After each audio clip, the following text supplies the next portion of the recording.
अगर मैं आपसे कहूँ मध्य पूर्व में चल रहे युद्ध के बीच एक ऐसा फैसला लिया गया जिसने पूरी दुनिया को चौंका दिया। जी हाँ, ईरान के सबसे ताकतवर नेता सुप्रीम लीडर अली खामेनी की मौत के बाद अब देश की कमान उनके ही बेटे मुश्तबा खामेनी को सौंप दी गई है। क्यों? लेकिन सवाल यह है, कौन है मुश्तबा खामेनी? क्यों उन्हें इतना शक्तिशाली बना दिया गया और क्या यह फैसला ईरान को और बड़े युद्ध की तरफ लेकर जाएगा? आज हम इस वीडियो के माध्यम से इस पूरी कहानी को समझने की कोशिश करेंगे। रिपोर्ट्स के अनुसार 56 साल के मुश्तबा खामेनी ईरान के सुप्रीम लीडर अली खामेनी के दूसरे बेटे हैं। उनका जन्म 1969 में ईरान के मशहद शहर में हुआ।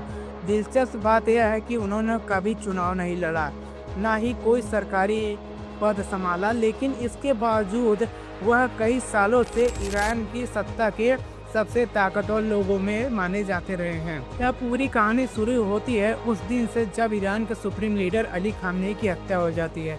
रिपोर्ट्स के अनुसार संयुक्त हमलों में अमेरिका और इजराइल ने तेहरान में स्थित उनके ठिकानों को निशाना बनाया। रिपोर्ट के मुताबिक इस हमले में अली खामेनी के साथ उनके परिवार के कई सदस्य भी मारे गए, लेकिन मुश्तबा खामेनी उस समय वहां मौजूद नहीं थे और कुछ ही दिनों बाद ईरान की असेंबली ऑफ एक्सपर्ट ने उन्हें नया सुप्रीम लीडर चुन लिया।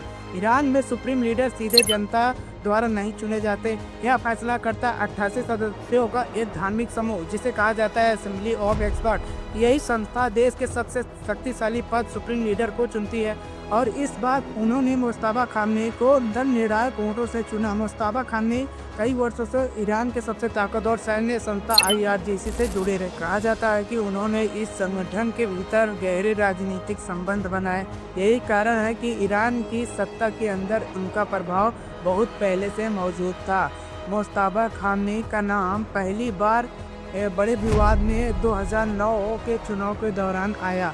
उस समय ईरान में बड़े पैमाने पर प्रोटेस्ट हुए थे और इस आंदोलन को ग्रीन मूवमेंट कहा जाता है। आरोप लगाए गए कि उन्होंने सुरक्षा बलों का इस्तेमाल करके प्रदर्शनकारियों को दबाया।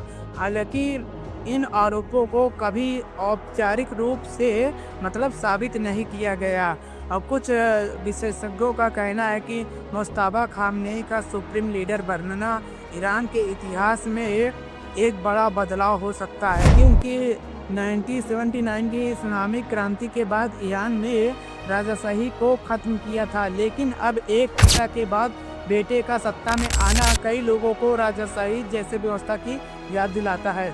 विशेषज्ञ कहते हैं कि मुश्तबा खामेनी अपने पिता की तरह काफ़ी कठोर नीति अपनाने वाले नेता हो सकते हैं, और क्योंकि उनके पिता की मौत युद्ध में हुई है और संभव है कि वे पश्चिमी देशों के खिलाफ और आक्रामक रुख अपनाएंगे।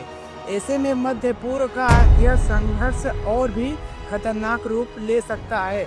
एक ऐसा नेता जिसने कभी चुनाव नहीं लड़ा और जिसकी आवाज़ बहुत कम लोगों ने सुनी और जो अब दुनिया के सबसे संवेदनशील क्षेत्रों में से एक देश का सबसे शक्तिशाली शासक बन चुका है। मुश्तबा खामेनी क्या वह ईरान को स्थिरता देगा या मध्य पूर्व को और बड़े पैमाने पर युद्ध की ओर ले जाएगा?